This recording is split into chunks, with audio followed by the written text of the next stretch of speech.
Hi everyone and welcome back. We are joined again by Gilbert Doctorow, an historian, international affairs analyst, and author of War Diaries, The Russia-Ukraine War. So welcome back to the program. Well, it's my pleasure.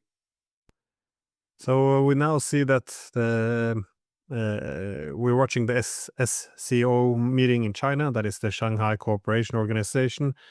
And well, of all the members attending, I think the most important aspect of this meeting is now India, China, and Russia coming together, these three Eurasian giants. And indeed, we have now all these pictures and videos of Modi, Xi, and Putin looking extremely friendly. And I know optics isn't everything, but Modi, of course, is traveling to China for the first time in 7 years.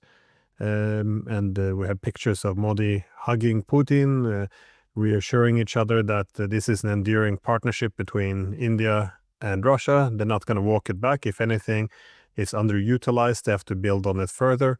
We also see Modi shaking hands with Xi after all these tensions over the past years, both calling for improving China-India relations as these two Eurasian giants. So recognizing that they should perhaps sort out their relationship. Now, this, well, to me seems very historic. I was wondering, what do you make of this huge meeting? The meeting is historic. I agree completely. And I find that perhaps some observers in India, and not only in the West, are missing that point. I have been under siege. In fact, you probably picked up the recording of this telephone call that was coming in because I've received multiple phone calls starting at 6 a.m. this morning from different Indian broadcasters. And I have participated in their programs. It was one thing to talk, it's another thing to listen. And I was listening to what they are saying because these were not just one-on-one interviews, but they were panel discussions with various prominent Indians in the country and outside, and Western experts invited to speak. And what I heard was a bit surprising, a bit disappointing, because I don't think that they, India, of all places, that their experts are fully appreciating what's happened in the past 2 days. I believe that Mr. Modi has, and if he has, then he will be regretting that he is not going to be at the Beijing military parade on Wednesday. But what is, to answer your question directly, what I think we are witnessing is the rise of India. The Indians themselves are exulting over what they see as the humiliation of Pakistan in one of the points in the joint declaration adopted by the SCO at its closing, that point being the condemnation of cross-border terrorism and the attack on India. Well, we know where the cross-border came from. It came from Pakistan. And so the Indians are celebrating that. Can you imagine the SCO has just put Pakistan in its place? And that is exaggerated. Let us remember that Pakistan is a protege of China, and this slap on the wrist for Pakistan could not have been approved without Xi approving it. Furthermore, the situation overall is much more complicated than these several Indian journalists would have it us believe. After all, Pakistan is a close supporter of Iran. Iran is an important transit country for the North-South corridor, which India wants very much, because it would give India access to the whole of Central Asia, which under the present conditions where everybody is scrambling to find new markets, is all the more important to India's economic future. There are complications here of many kinds. I hope we can get into some of them because, astonishingly, they haven't been brought to light.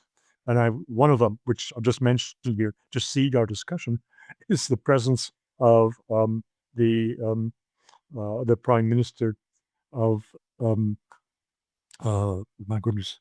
I'm speaking now about Pashinyan, Armenia, and his warm discussion, tete-a-tete, unforeseen in the program, with Vladimir Putin, which was featured on yesterday's wrap-up of the week's news hosted by Mr. Kizolov. I hope we get to that because it shows how all of these countries that are members or observers or guests of the SCO have interests that are intertwined, and some of them are conflicting. When you have 25, 26 countries, it's not surprising that there will also be conflicting interests. And there you have a summit like the one of the last 2 days, which provides a platform, a venue for these various parties to get together in quick sequence so that discussions between two can then be extended to their circle. And that is what's happened in the last 2 days. I believe that, for example, that Armenia was roped into this probably by the Indians. Obashi had, as you may be aware, Mr. Macron in France has done his best to ruin relations between Russia and Armenia. And what you had, and was shown on Russian television yesterday, was the two of them, Putin and Pashinyan, sitting next to one another, and Pashinyan said, "Oh yes, Vladimir Vladimirovich, you are my good friend." And well, this of course was lapped up by the Russian news commentators. But there are these little details, and they tell you the part what is visible. They tell you that a lot is going on that is invisible. But coming back to the question of India, and coming back to what the SEO stands for, because there's a lot of confusion in the broad public. How is this different from BRICS? And well, BRICS is a global organization, and it has in its membership key founding members countries like Brazil or South Africa, which are not terribly interested in issues that move Russia and China, for example. And they hold up progress in the integration of BRICS because they have their own concerns about relations with the United States and whether or not they're tipping too far against the United States and so forth. The SHOS, as the Russians call it, or SCO, it was founded about 30 years ago and had at its job description, as its mission, to bring security to that East Asian region. It was founded by Russia and China, primarily, first of all, to moderate their competition for the Central Asian countries, and also, for the two of them, to coordinate actions to keep the United States and other interlopers out of the region. Officially, its task was to combat terrorism and to combat narco trafficking. Now, what we saw in the last 2 days is a vast expansion of its remit, of its self-definition. It is taking on features BRICS, that is an economic dimension. Mr. Xi rolled out the plans, or the announced plans, to create a CSO, SCO bank, a bank for development. This is remarkable. We see, oh my goodness, the friends are back. We see the attempt to integrate this vast region financially and economically, recalling that its global contribution of GDP is $24 trillion. Now, it does not do away with the importance of the United States as a global trade influencer, but it is very significant. Again, the concentration is on Eurasia. There are at the margins Belarus. Mr. Lukashenko was there and was warmly greeted. There is the entrance of the Middle Eastern countries, and that is PERSEO, the United Arab Emirates. And I think they fit into the financial dimension as possible supporters, backers of this new bank that is planned for the Shanghai Cooperation Organization. Now, what about the languages? Well, the working languages of the Shanghai Cooperation Organization are Russian and Mandarin. That tells you who runs the show. This is a point that somehow commentators in the West just don't talk about. They talk about 25 countries are there, la la la, but who is running the show? Is Russia and China.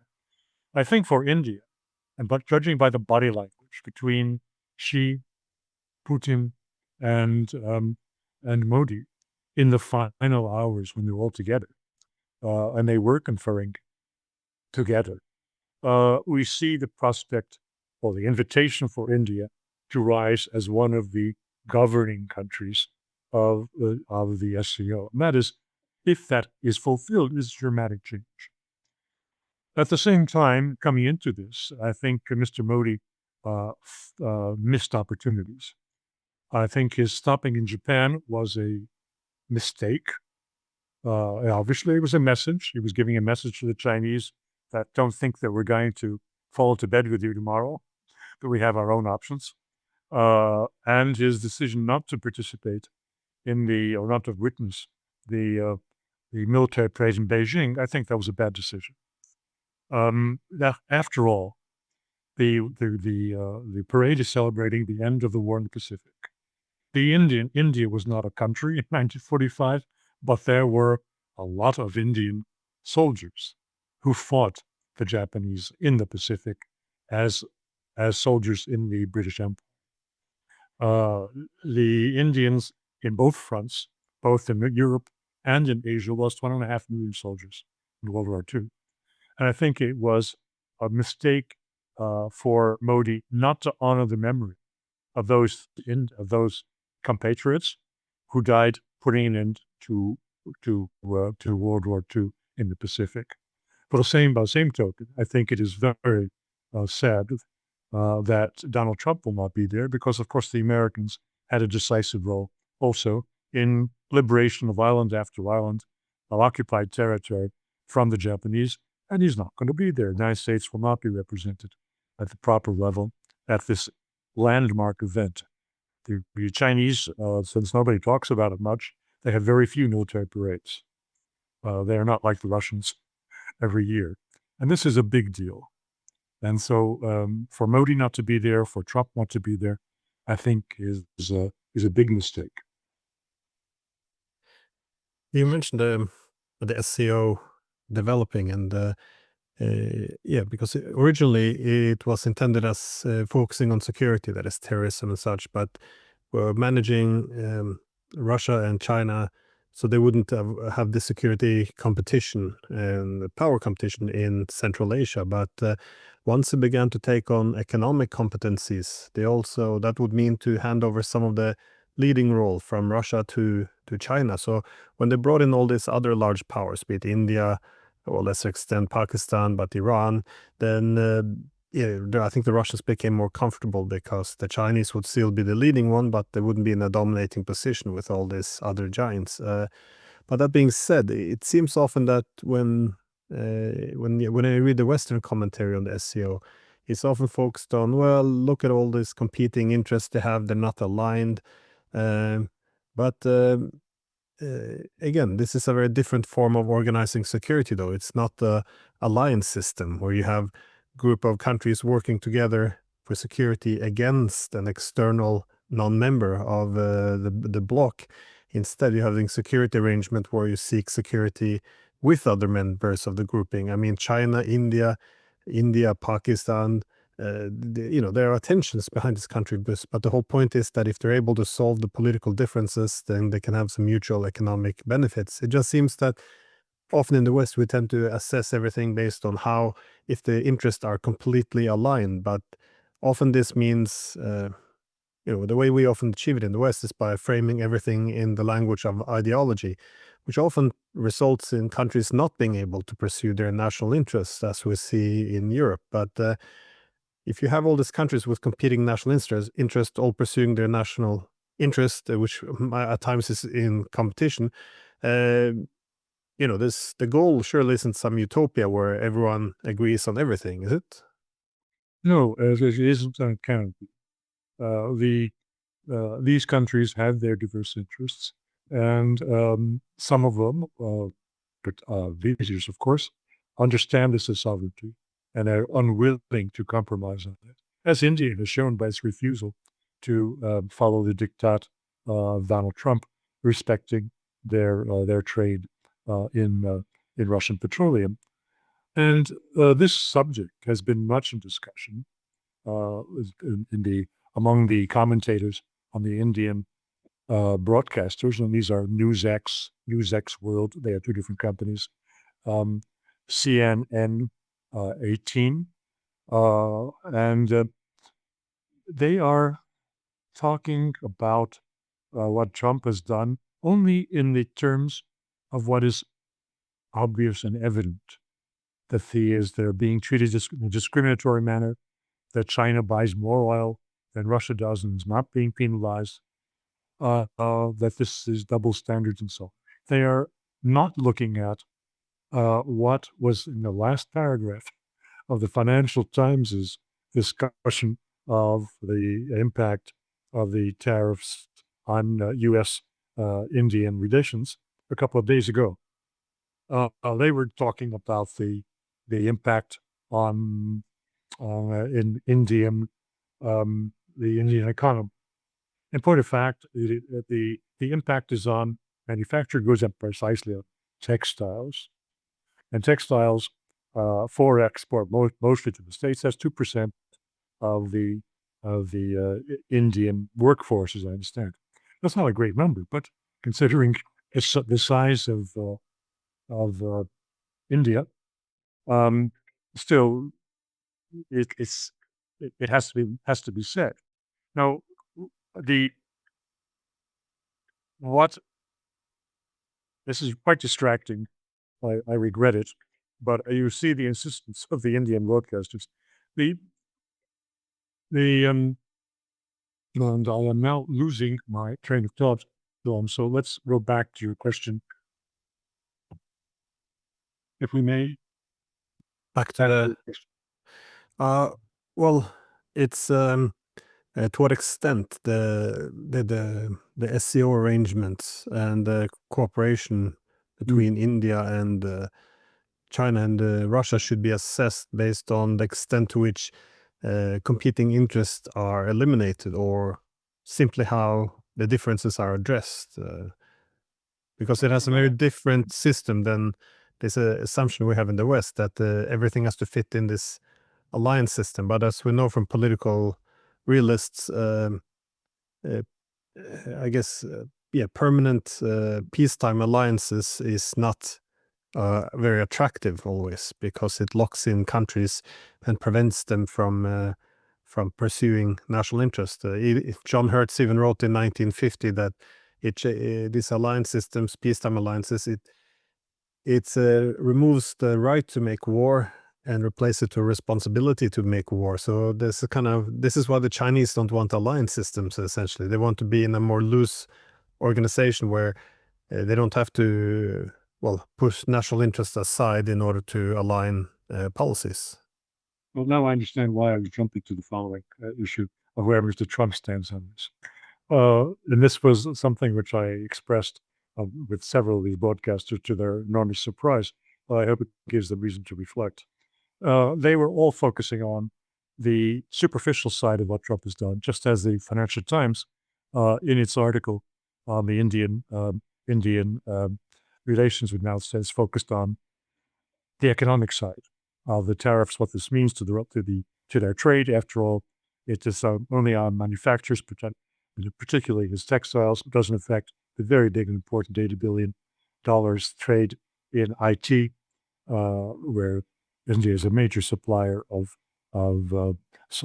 programming and business intelligence to American corporations or the pharmaceutical industry.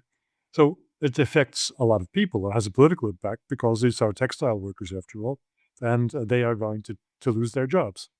But if the very last paragraph, the Financial Times said, and by the way, this is going to really damage the quadrilateral arrangements that the United States has constructed carefully over the last 25 years to bring India into containment policy, and that directed against what's said to be China's aggressive ambitions and expansion, destroyed in several weeks. And my point is, this was not an accidental consequence. It was the reason for the tariffs to be imposed, because the tariffs are illogical. Everyone knows that, and they are discriminative. And why India is being hit and China isn't. It was precisely, I believe, because Mr. Trump, insofar as he has a foreign policy concept, it was exactly what you're describing. And he didn't think it up. He got it from Henry Kissinger, who was closely advising him during his presidential campaign in 2016, and whose ideas were reflected in Trump's first national security strategy papers in December of 2017. And this is relationships between competitors and not adversaries. It rejects completely the fundamental principles of neoconservatism.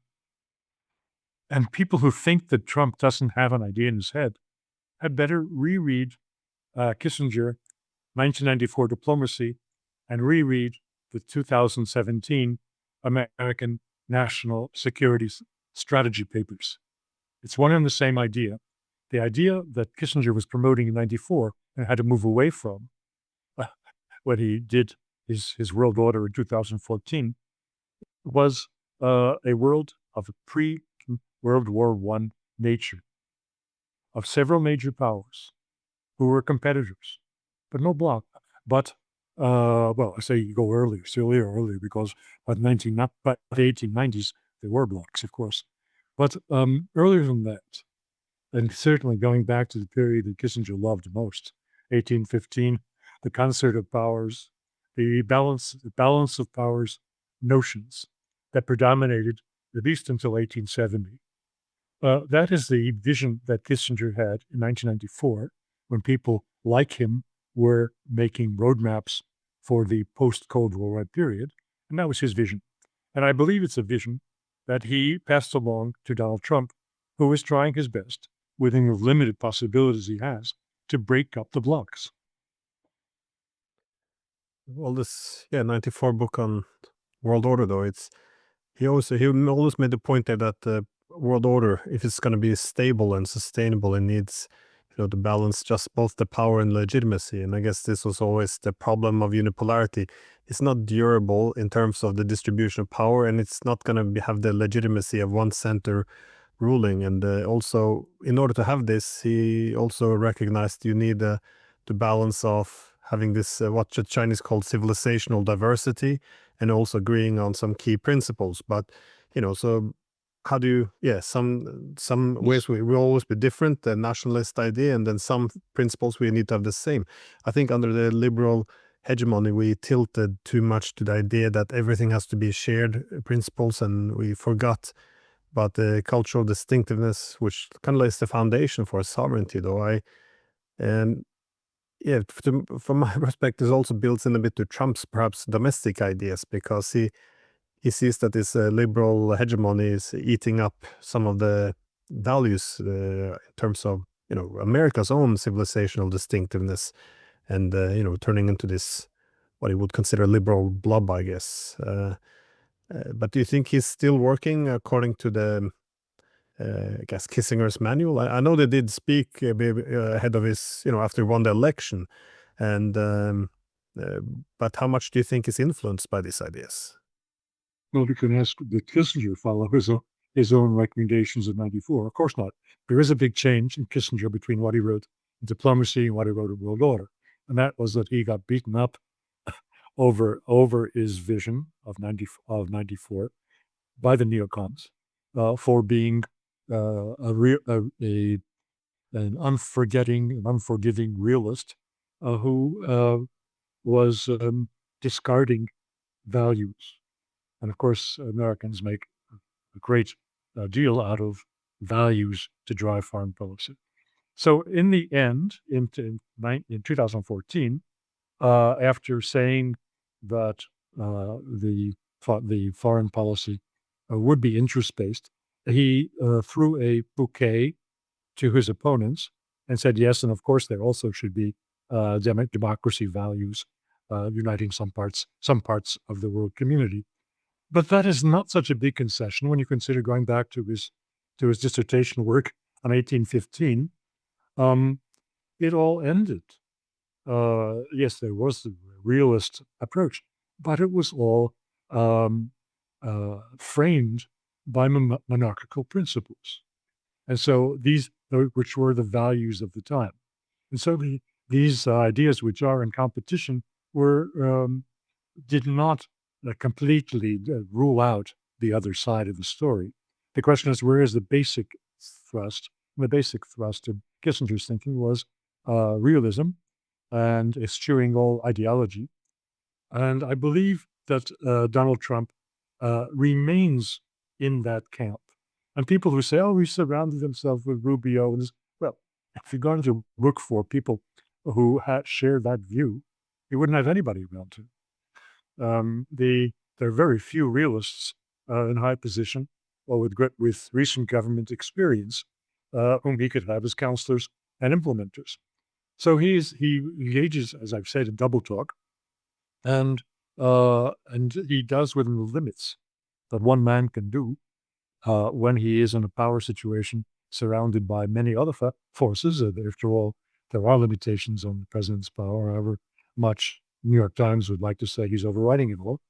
And he pursues a destruction of blocks. NATO is hard to get rid of.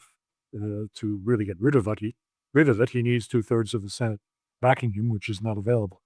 The quadrilateral arrangement never received that kind of formal formation, where it cannot be undone. And he's undoing it. So I firmly believe that Trump has an idea or two in his head, and I believe that the ideas that he holds closest to his heart, as he has a heart also, are coming from Kissinger.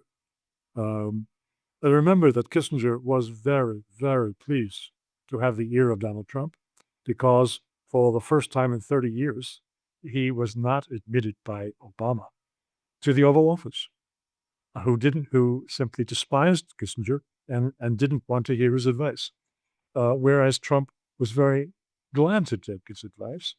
Of course, the role of Kissinger lasted almost a year. I wouldn't say long.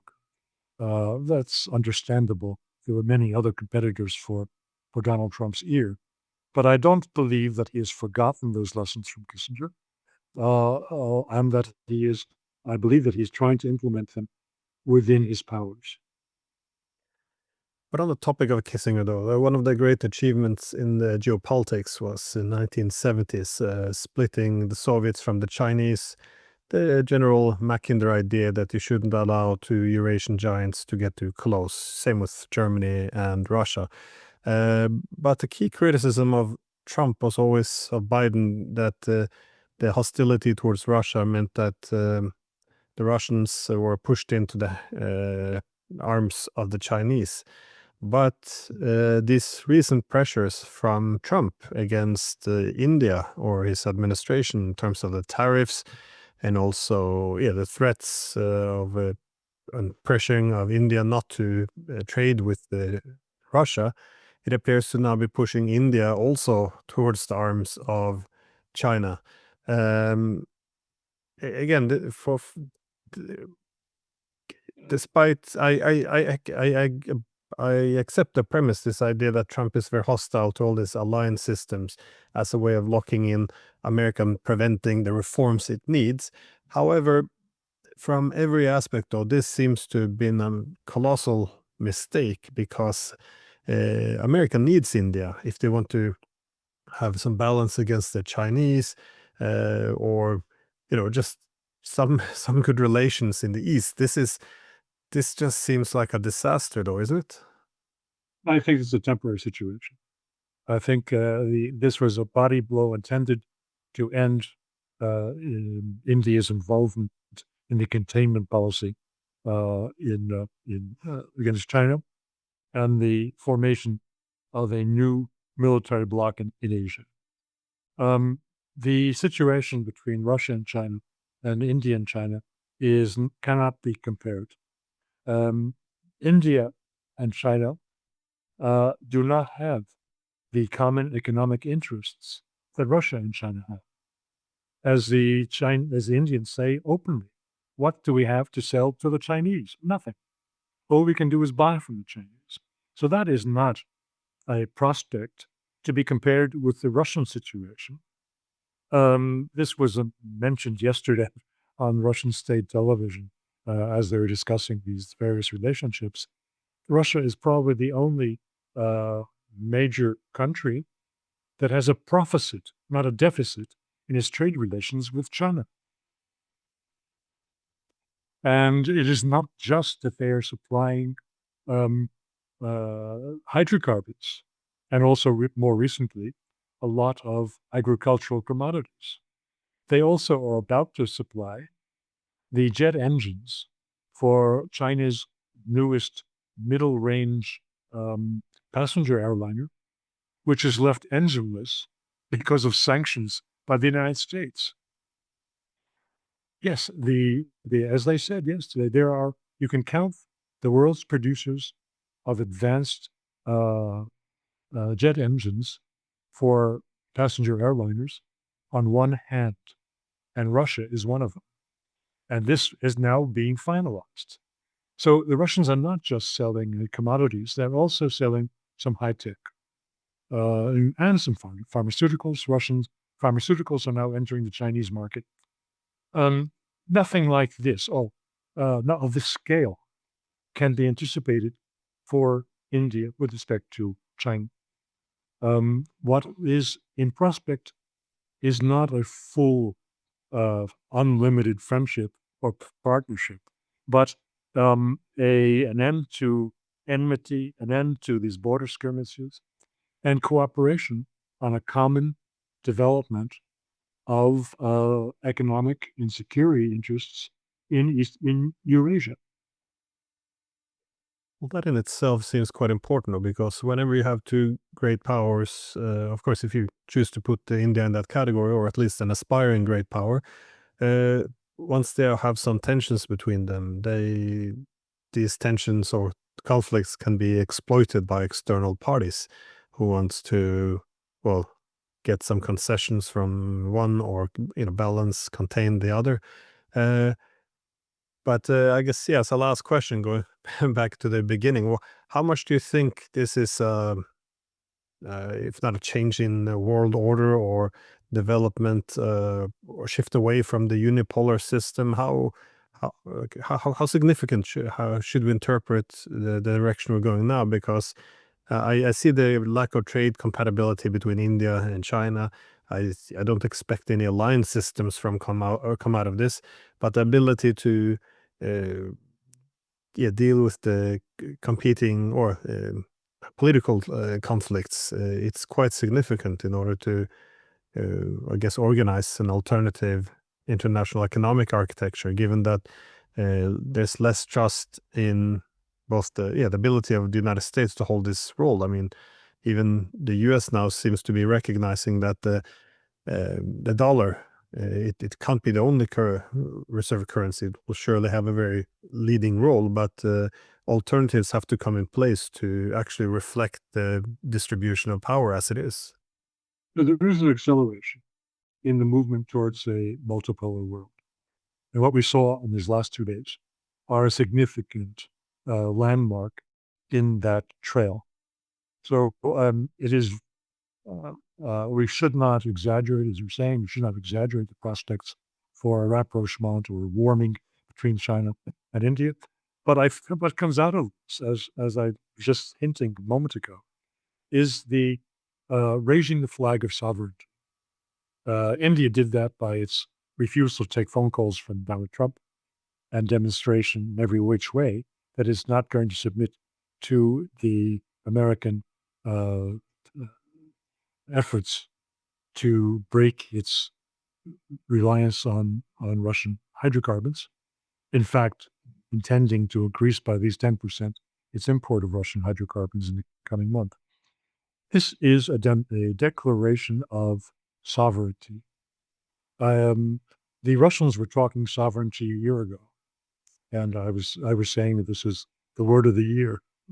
But I think now we're witnessing it spreading to other major powers.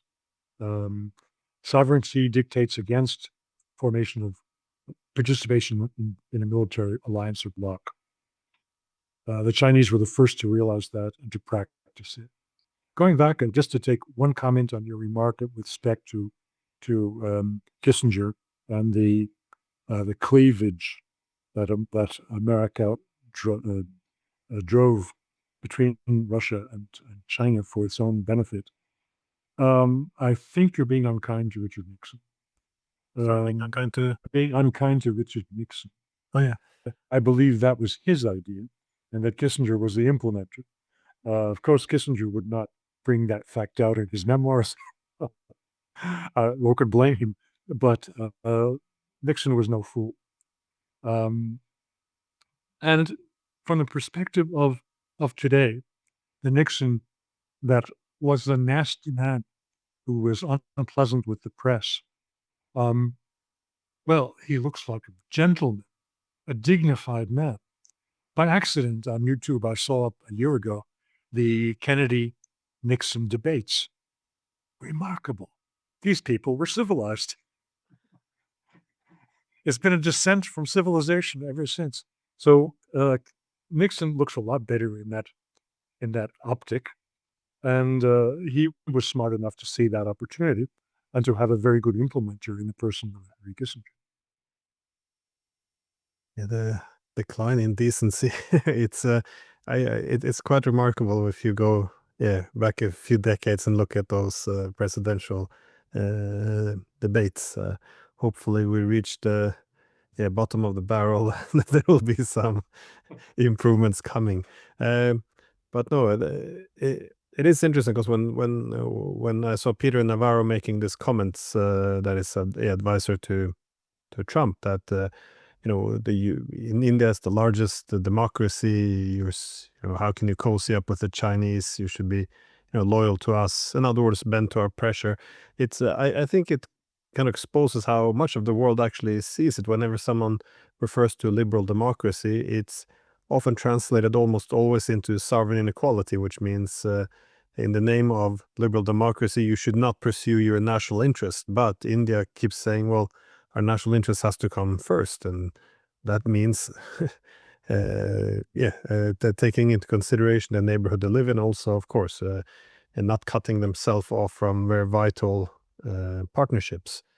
So no, this could be a huge shift. I'm just curious if it's going to change American policies, because so far the US appears to be doubling down on this, that how dare China continue along this path. They should fall in line.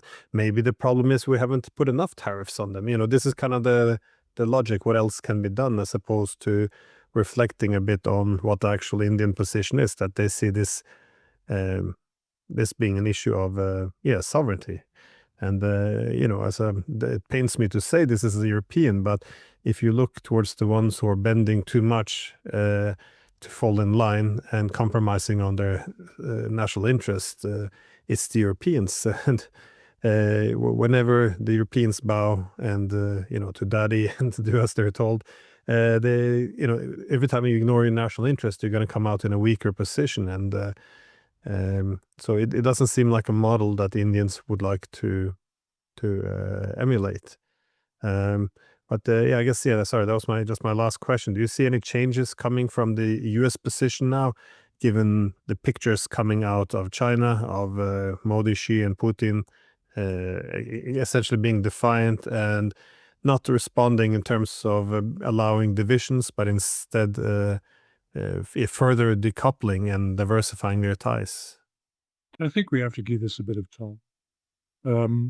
As I've said, I don't think that Donald Trump has any intention of severing commercial ties with India or of maintaining his present punitive tariffs for long. I believe that he is fully expectant that Putin will destroy Ukraine in the coming weeks to months, and therefore these punitive tariffs will not go on all that long. This is a message to break up the quadrilateral NATO formation in the Indo-Pacific, and Russia. As for China, of course, they read the Riot Act to the Americans. They explained how they will destroy American industry by cutting off rare earth metals and other vital supplies to American industry. And that is that's what caused the drawback from imposition of punitive tariffs on China and delaying it, and it's moving along with horizon on when they will be imposed. So let's give this a bit of time. Let's look beyond 2 weeks or 3 weeks. I believe that relations will foot back. The Indians are very keen to maintain relations with the United States because, as we just said, that China is not a replacement for the American market, and that there is no replacement for India in the immediate, and even in the medium-term future, for the American market. So, of course, they'll find accommodation, but that will be after the Americans drop their belligerency over whom India trades with. Yeah, and I think that's the main point, that the Indians don't want to join a Eastern bloc against America. They literally just want to be non-aligned and diversify their trade. And no, which is why I think if the United States walked this back and not doesn't tell India what to do, I think India's greatest interest would be to also trade, have close relations with the US. Indeed, I would put Russia in the same category. They always saw this as a balance of dependence. That is, yes, China might be the most important, but you have to balance out and diversify. So trading with the Europeans and Americans will always be important, which is why I think they're putting so much efforts to restoring bilateral ties with the United States. It's just they're not going to be lured into an anti-Chinese camp, and I think that dream has to be dropped with the Indians as well.